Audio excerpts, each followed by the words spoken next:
look at a marriage and you look at the high cost of divorce and how that destroys so much wealth. The high cost of breakups, period. The amount of energy that you lose from fighting with somebody all the time, the amount of money you lose when the breakup is done, the amount of money you lose when you done gave all your money to lawyers. They could have went to your kids. Um, this, what you said that therapy is cheaper than a lawyer. That made sense to me. Like, man, that's actually that was so powerful to me because it made me say therapy actually is an investment.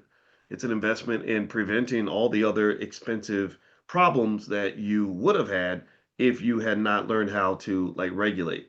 What do you say to that? Yeah, and also, therapy is cheaper than even having a wedding. I mean, so many people spend so much money, $30,000 on a wedding, they won't even spend a fraction of that on sitting Mm. down with your partner, with a third person to carve out explicit expectations for that marriage, not just the wedding, but expectations for the marriage. How are you going to operate in your marriage? That is way more important than how you're going to operate on that on one day where you celebrate your wedding.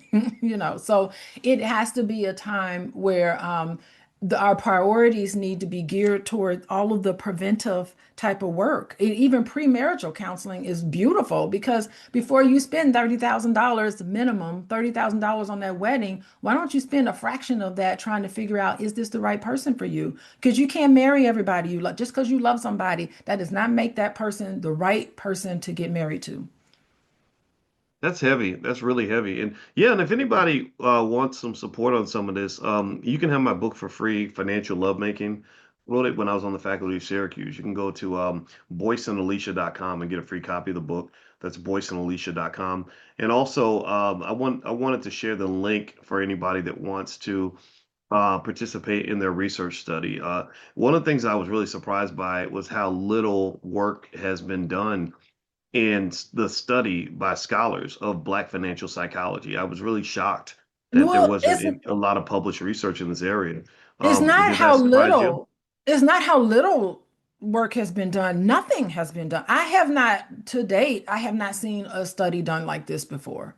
I mean, Wow. I saw one study, I was just refreshing my memory about it this morning, but I saw one study where they looked at African American men and traumatic experiences during the pandemic.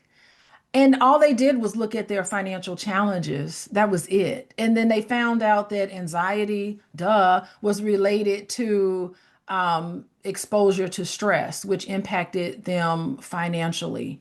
But that was kind of like water is wet analysis. Like, of course that makes sense. That's the case for everybody. But there's nothing that's actually pulled together developmental trauma, how well you feel like you can get through a financial crisis, and knowledge, how knowledgeable you feel like you are about how well you can get over a financial emergency, so to speak.